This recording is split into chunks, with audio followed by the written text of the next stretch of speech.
Thank you for having me here. It's a pleasure, and we'll see.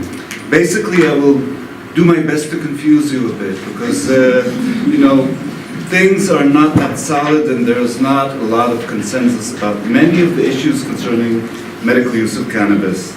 A major issue in the introduction of cannabis into the clinic as a legitimate means of medical treatment is the resistance of the medical community, the discomfort not only of the regulators, but specifically of those people who are responsible for administering the treatment itself.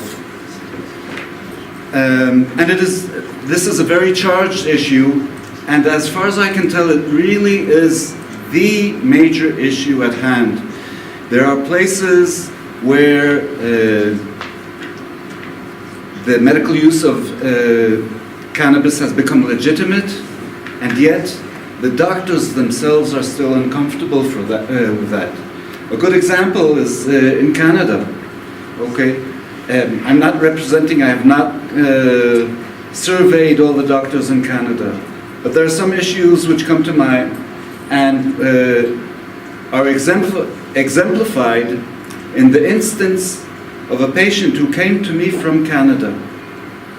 She was a young lady with metastatic breast cancer who had brain metastases. She was doing well as far as control of the tumor itself was concerned, but she kept on having seizures for years on end from the site where the metastasis had been extracted.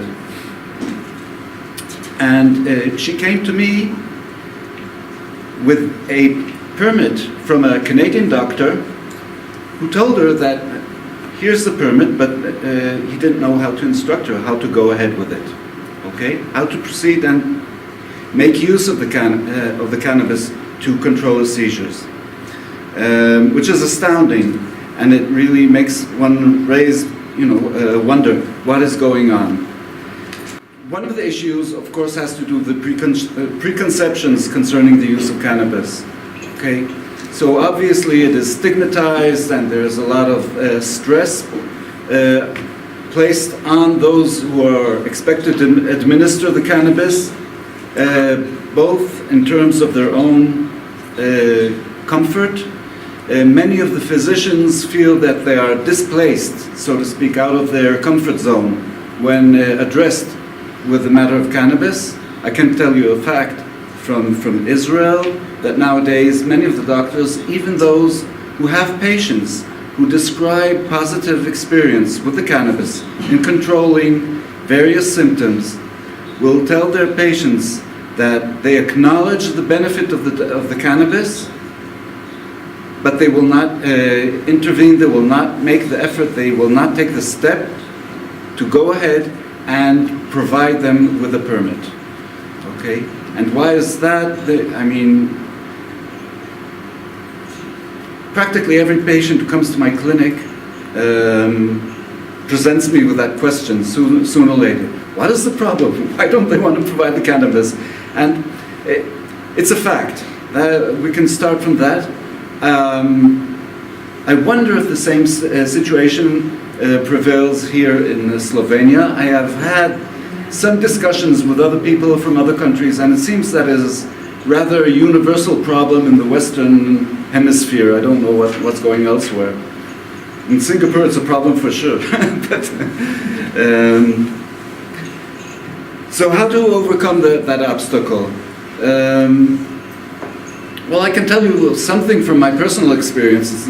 The point is not that it's my experience, but it exemplifies the whole issue. I was introduced to the medical use of cannabis by chance. I'm a neurologist, and I encountered several patients with sets of symptoms, mind you, not diagnoses.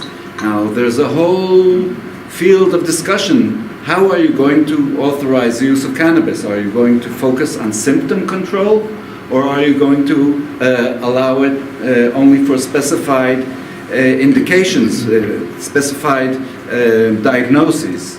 Okay, so I can imagine that there is a sort of mixture that is more adequate for many reasons, and that is something for you who intend to use cannabis, something for you to consider, because on the one hand, it is effective in certain in management of symptoms and specific diagnoses. On the other hand, let's say if we have a patient with painful spasticity, the chances are that it's going to be effective even if you are not quite clear as to the specific diagnosis of the disorder causing the spasticity. Okay, so then you could say, well, it could be indicated for a symptom. Now, these are things that are of concern for us as physicians intending to arrive at clinical decisions on the one hand, and on a different level, of course, we have to cope with the perspective of the regulators who are authorizing our activity one way or the other.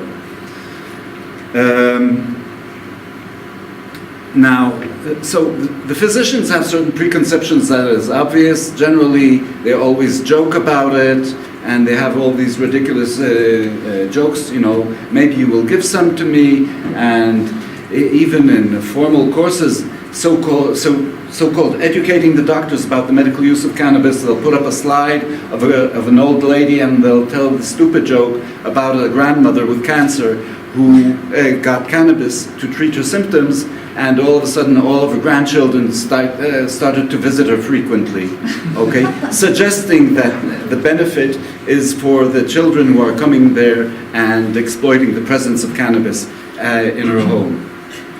And the point here, which I'm mentioning, is that it is suggested in a derogatory stance, okay?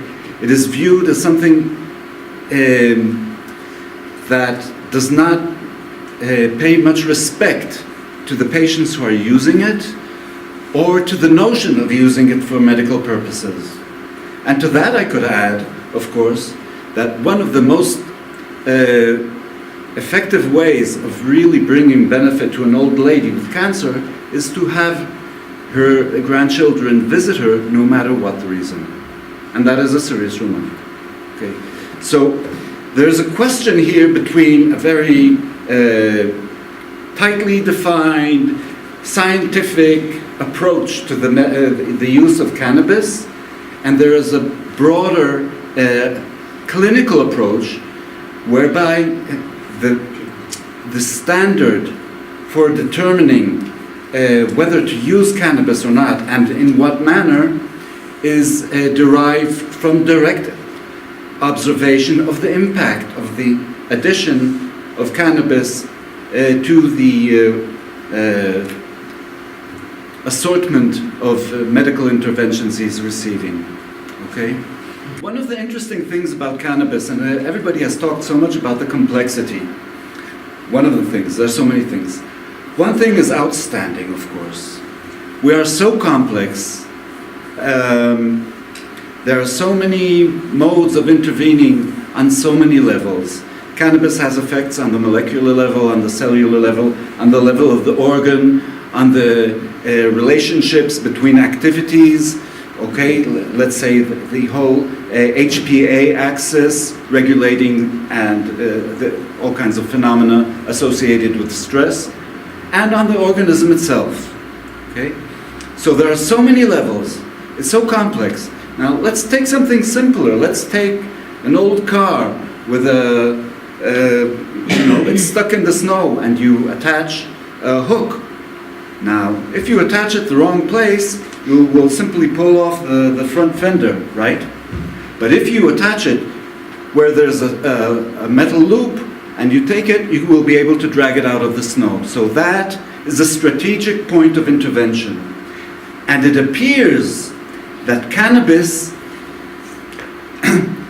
the administration of cannabis can elicit a very distinct signal. So you give people a small amount of this substance, and you have a remarkable effect on the whole organism. You transform its state of well-being. That is something that is phenomenal and which is very difficult to break down into all these specific molecular elements, of course. We will never be able to integrate all these assorted elements of information in order to get the greater image. It does not mean that studying these specific effects is not effective, but it does mean that as a clinician, perhaps, there is another way to approach the whole issue, and that is to pay more respect to clinical observation per se. We have not made any advance in the clinical use of cannabis for over more than 100 years. The doctor who, Sir Reynolds, who was treating Queen Victoria towards the end of the 19th century, made exactly the same comments that Professor Uri Kramer has made a couple of minutes ago. There are some things that we have to take into consideration in this context, okay? There is always this question of safety or lack of safety.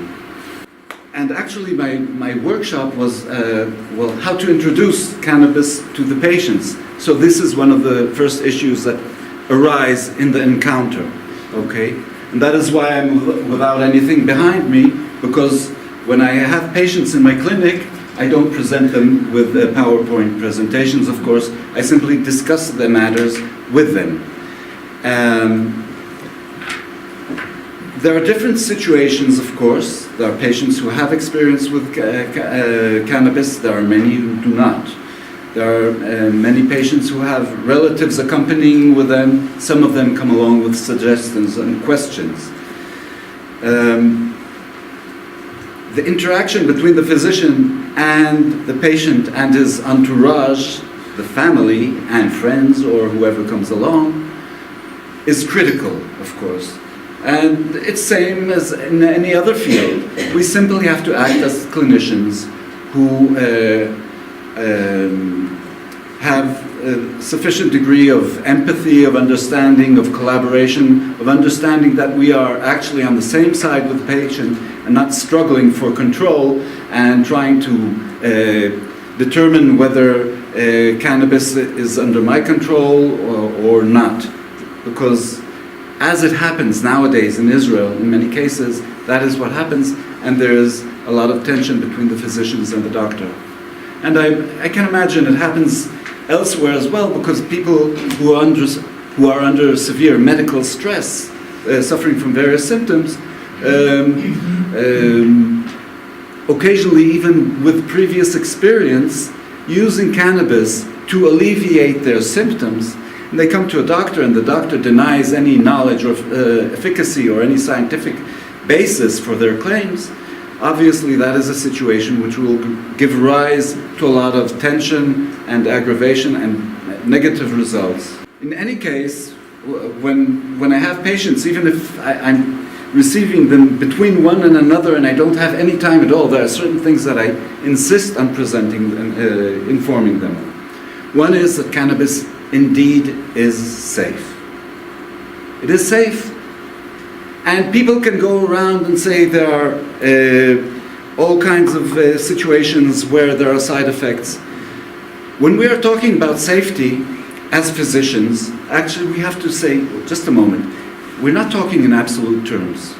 We know that there are side effects. We know that it drops blood pressure and that it drops glucose levels and that it can induce panic attacks in a minority of the cases.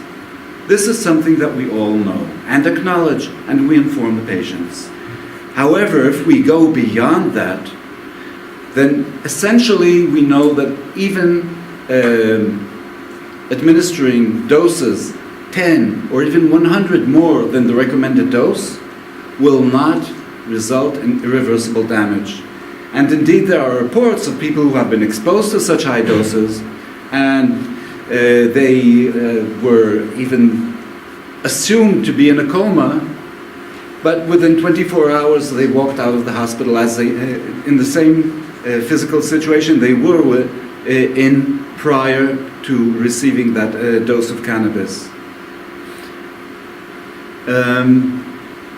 That is not to say that there are no side effects, okay? But it is safe, and as Professor Kremer pointed out, all these side effects have been noted to be reversible. And that is a universal observation on a reasonable level. I have had some experience with significant psychiatric side effects which did require adjustment of the treatment or its discontinuation. I'll remark on that in a minute. There was a question also about regarding interactions.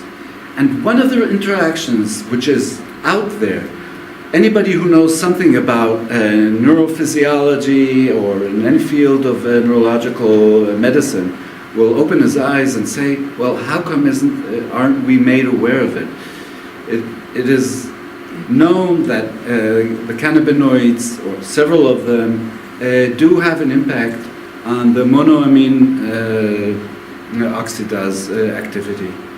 So they inhibit the MAO activity. And that is something that is significant among a large proportion of our patients who are receiving antidepressants. Okay, so I came to notice that because I had an elderly patient receiving one of the SSRIs, and he was started on cannabis, and he was developed hallucinations, which was contrary to my previous experience with cannabis actually alleviating hallucinations. And I looked into it, and I understood that he was also taking this SSRI, which was only intended for some kind of mood disorder, or perceived as mood disorder on hand of his physician. Instead of discontinuing the cannabis, I simply lowered the dose of the SSRI. Okay, and then all the hallucinations dissipated, and he was doing well and gained benefit from the other beneficial effects of the cannabis concerning his pain, concerning his ability to sleep at night, concerning his nausea. There were other occasions also where patients received a combination of SSRIs, or especially SNRIs, with the cannabis, and they became agitated to an excessive extent and on the verge of being psychotic in a small number of cases. So all you have to do in that case is to lower the dose of the antidepressant. That is what I did, and it was effective. This is not something that has been published, but this is what we do in the clinic when we have no other choice. When we have a patient with a set of symptoms which are completely uncontrolled by any other means, cannabis is doing well, and all of a sudden we have to cope with this apparent interaction. So what can we do? We can say, okay, there's nothing written in the book about it. We are simply going to discontinue the use of cannabis and let the person get along with his symptoms, or we can try to respond otherwise by lowering the SSRIs or the SNRIs. Now this is an example, because what it represents actually is not a specific item of information. What it represents is an approach. And I believe that taking into consideration the immense complicity or complexity of the cannabis itself, of the medical disorders, and of the human organism, which we forgot to mention, because not all people react in the same manner to the cannabinoids, not only on the pharmacokinetic level, also on the pharmacodynamic level. If we take into consideration all that complexity, which we cannot foresee whenever we will find a formula which will enable us to predict exactly what's going to happen, then we need another approach as clinicians, or to abandon the whole notion of treating people. And a very simple common sense approach is to administer the preparations and observe their effect. Now, this is not the traditional way we have been taught to practice medicine. Actually, I had this insight in the course of discussing this approach to medicine in general, and I am primarily practicing in the field of palliative care, where it is easier to implement because the symptoms are available and there to observe and monitor. But the notion is that instead of using some kind of deduction from a set of rules proposed to us by the medical institutions, guidelines from which we derive what is correct and what is not, we can enter the interaction with the patient as a quest, okay? So we are presented each and every time with a new situation, a new patient, new issues. And under those circumstances, we try to do the best with whatever tools we have at our disposal, and we make progress, and we monitor it. Now, if we would be using something that can cause irreversible damage, we have to be much more careful. But if we have the confidence that we do have with cannabis itself, and not all kinds of synthetic derivatives, mind you, which are a different story. But cannabis itself, we know to be safe, and then we can administer it and observe the response and proceed from there. One of the interesting things with cannabis, which sets it apart from the way we usually approach pharmacotherapy, is that its impact is diverse. So, for example, I'm seeing a lot of cancer patients. These cancer patients are suffering of a whole host of very many different things that are adversely affecting their ability to experience a meaningful life without too much suffering. So they have pain, they have nausea, they cannot sleep at night, they suffer of stress, okay? The cannabis is the only drug which I am aware of which can simultaneously address all these various aspects of their suffering. And then we have the question, of course, of adapting the specific preparation to the needs of the patient. If we are flexible enough and we have broad enough a range of different cannabis preparations, then we can adapt the treatment to the specific patient's situation. Normally, we give them more than one form of cannabis. We give cannabis for night treatment, we give them for the day. Sometimes we give a different variety of cannabis, chemovar or whatever, for acute states that occur in between. For the acute states, we give them something to inhale because the effect is rapid. For the sleep at night, we can give them oil or something, even something to swallow. Clinically, based on experience, anybody who will gather the experience with patients will very rapidly, in collaboration with the patients themselves, identify what is useful for the patient and what is not. The question is a matter of being open, having open communication, and having the flexibility to shift from one form of use to another. Now, this is a completely different vision, which has to do with practicing in the field. This does not have much to do with the vision that the cannabis industry has nowadays. Okay? Actually, we could say that there are two parallel processes taking place nowadays in the context of medical use of cannabis. On the one hand, we have the medical institution with its traditional approach under the confines and under control to an extent of all kinds of conceptions of the pharmaceutical industry and what is legitimate and what is not.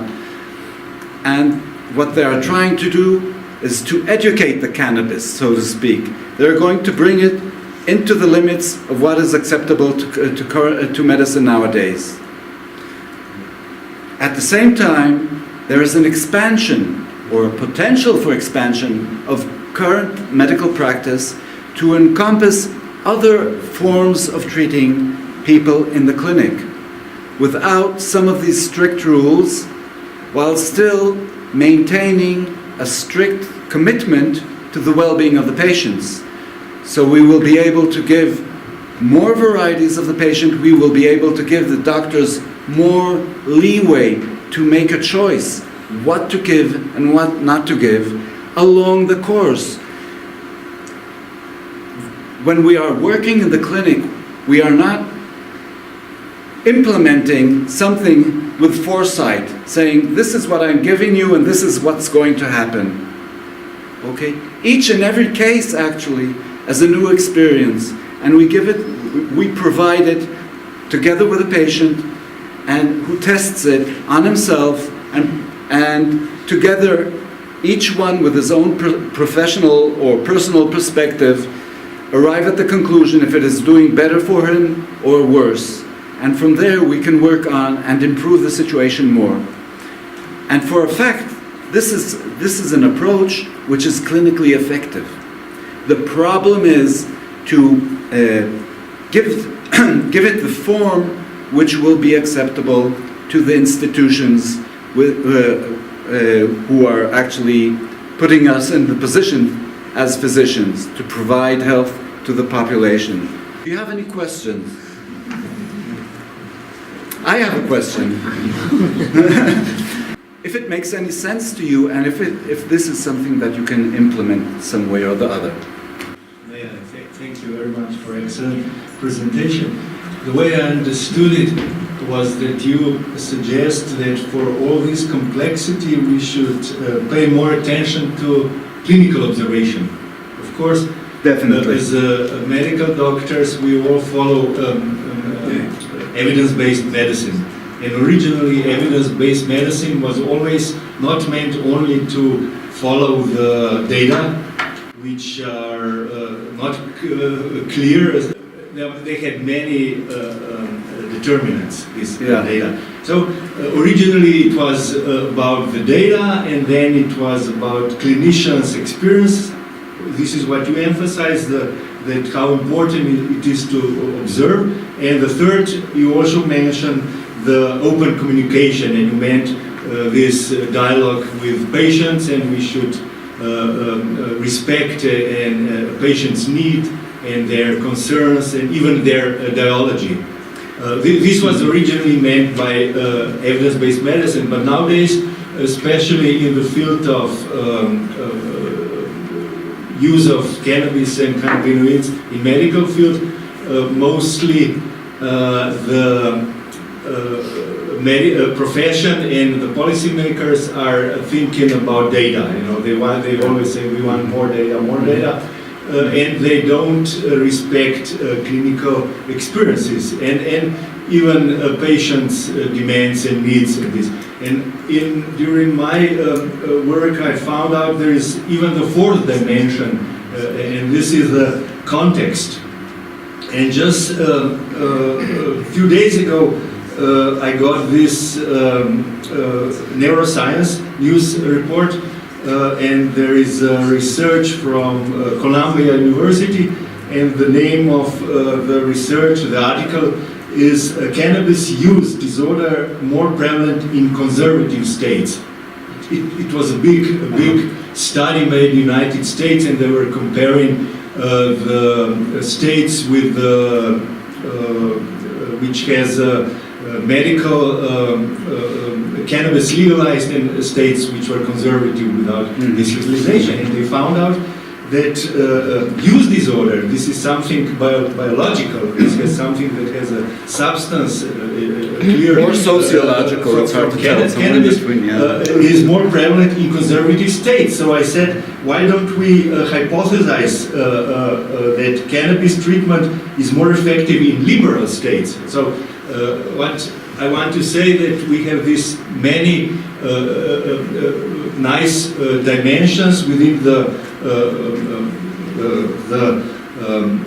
evidence-based medical science, which we can follow and present this to our colleagues and to policymakers to improve the conditions for the work and for our patients.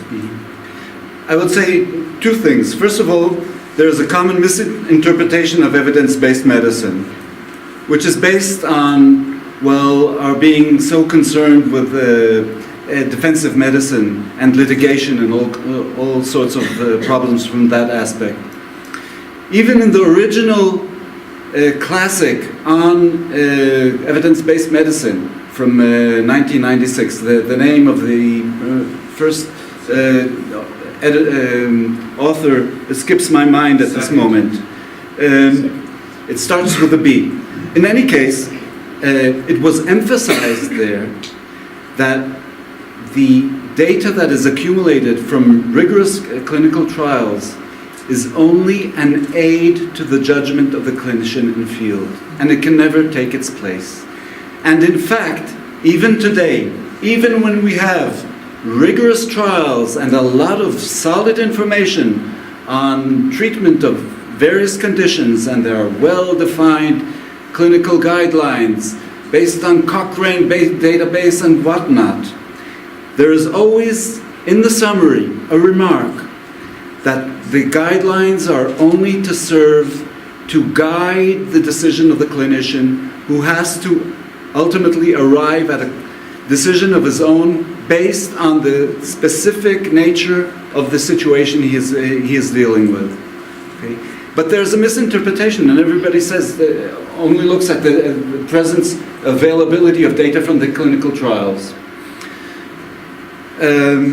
Another thing is, there's a lot of, I've been talking a lot, and then you say, okay, but what does that boil down to? So, okay, so some of the doctors will be bit more flexible and compassionate, and some will be less. But there is a sense of policy as well.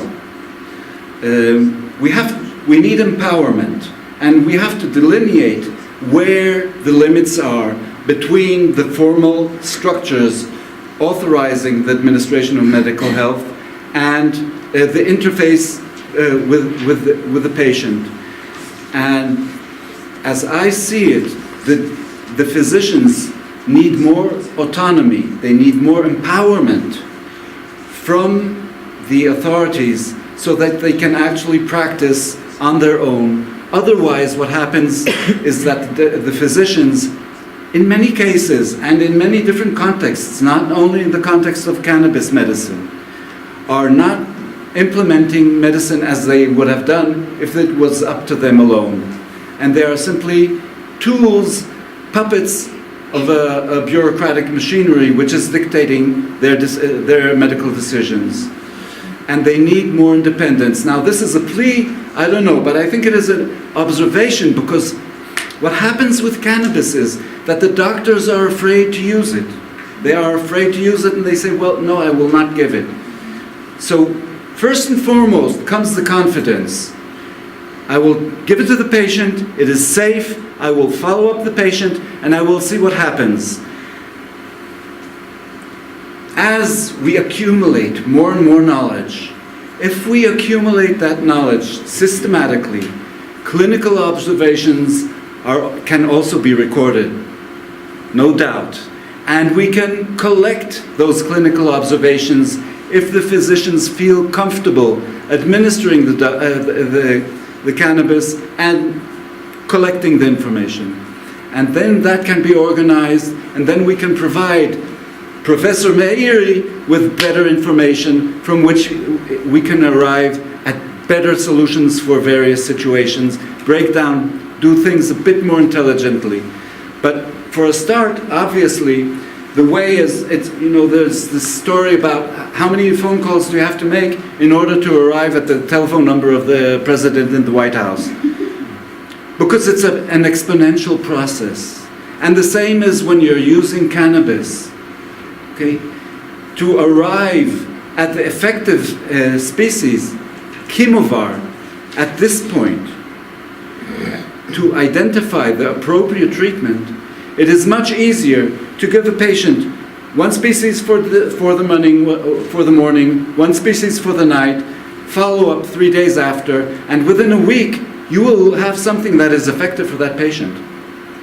If you are strictly confining the patient to a specific cannabis-based preparation, and you're saying, our research says that is what's effective, and if it is not working for you, you will not get anything, we will be missing out on a large population of patients who can benefit from cannabis.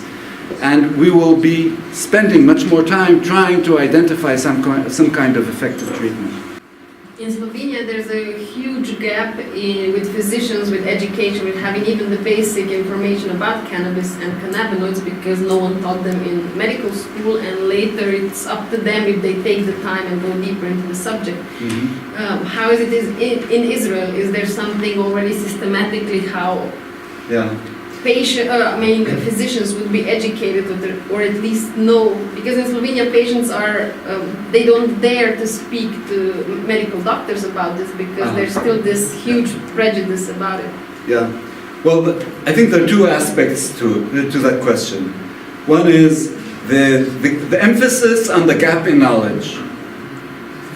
I must say, the first time I gave cannabis to a patient, I had very little clinical experience. I had some knowledge, and after that I read up a lot, of course. But I didn't need that knowledge in order to achieve an effective treatment for that patient. So what I'm saying is, this gap in knowledge often serves many of the clinicians as an excuse simply to keep away from that dangerous field of cannabis. So they say, there's no knowledge, we haven't been educated, and so on. It's true. Actually, the way we learn is from example. So when we train as physicians. We don't learn. It is not cookbook medicine. So they simply have to see and then follow and try, see one, do one, teach one, right? That's what they teach the doctors. That's how we learn our profession, our trade. The other thing is, as far as teaching, the question is really what is relevant. I must tell you, the graphs Professor Mary put up there are interesting in their own. The biochemical diagrams of the structure of the molecules are very interesting. They are completely irrelevant to the physician in field.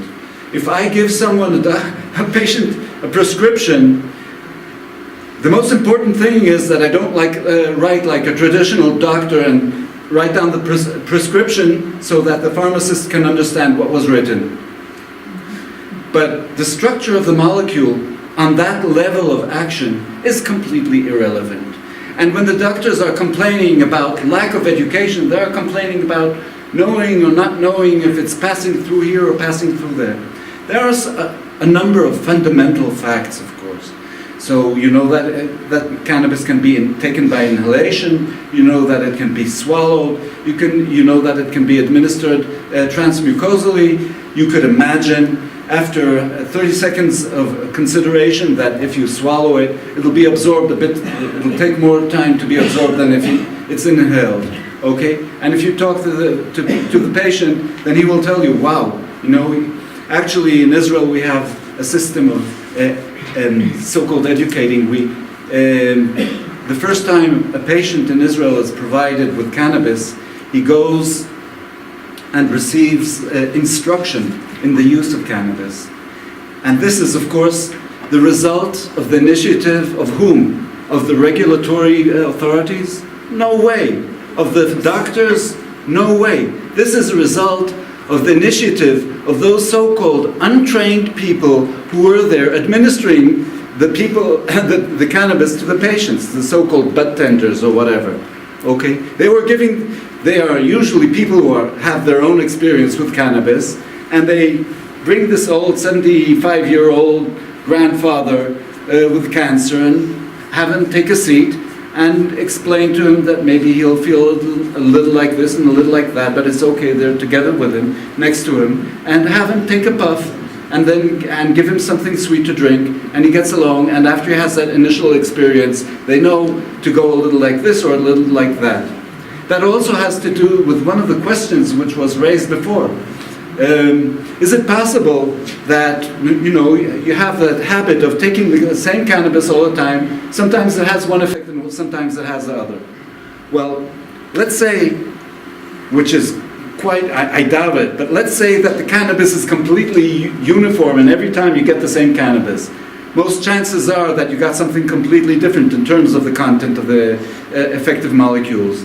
But even if it's the same cannabis itself, there is ample research clarifying that the effect of cannabis on the CNS is dependent and is modulated, is modified by the context within which the cannabis is being used.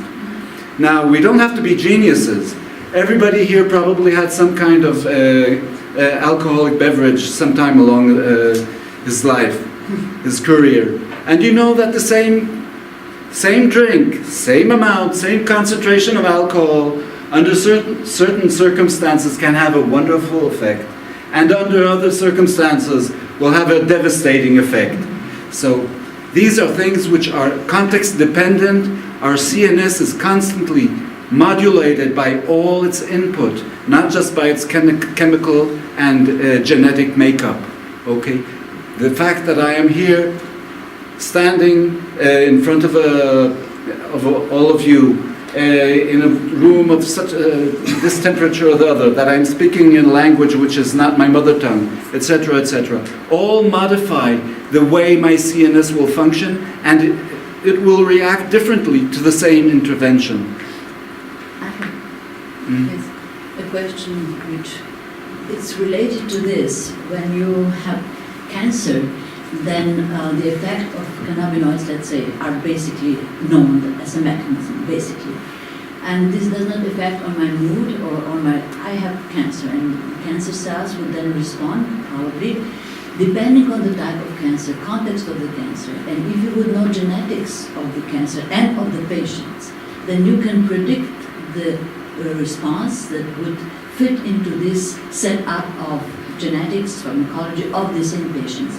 So each patient would then be different, but responding cancer would then respond on the whole environment and of this tumor that you can know in advance. So if you also consider the genetics of the patient, let's say you decide on the symptoms, you said, you decide on the diagnosis as a physician, of course, and that's very valuable clinical observation, absolutely.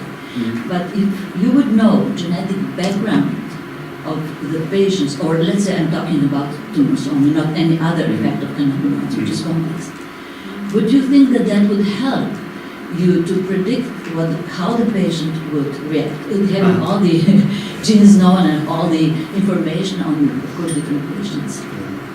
Well, this is individualized. This is a different ballpark. Yeah. Okay. Basically, as far as the clinic is concerned, there is a concept of symptom clusters. Yeah. Okay, and we adjust the treatment, the symptomatic treatment, to the symptom clusters. And there are certain situations. The knowledge of use of medical use of cannabinoids nowadays is not advanced enough to implement something of in the line of the vision that you present.